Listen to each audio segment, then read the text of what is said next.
பார்க்காத சுருகாட்டு புள்ள குணத்தோட என் வாழ்க்கை இல்ல. நான் பூமிக்கும் சாமிக்கும் பொதுவான புள்ள. இத சொல்லவா நீ செத்து போன? இந்த சித்தனத்தான் கைவிட்டுட்டு போன.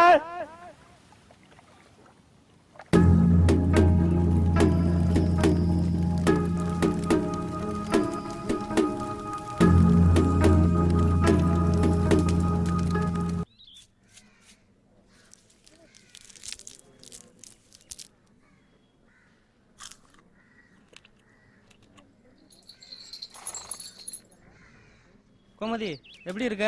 ஒரு 10 ரூபாய்க்கு போட்டாலும் கொடு. சில்லறையா கொடுக்க மாட்டியா? நான் பேங்கா வச்சிருக்கேன். கஞ்சா விக்கிறவன்ட்ட பேங்க வேற கொடுக்க சொல்றியா? விளங்கிரும். அது சரி. பிராந்தியில குடிப்ப. இப்ப என்னாச்சு? அட போ கோமதி, நான் பாக்குற வேலைக்கு அது வேறயா? 3 மாசத்துக்கு முன்னுக்க மினி கோட்டுன்னு ஒண்ணு கொண்டு வந்தாங்கப்ப, அதையும் நிறுத்திட்டாங்க. வேற வழி இதத்தே இழுக்கணும்.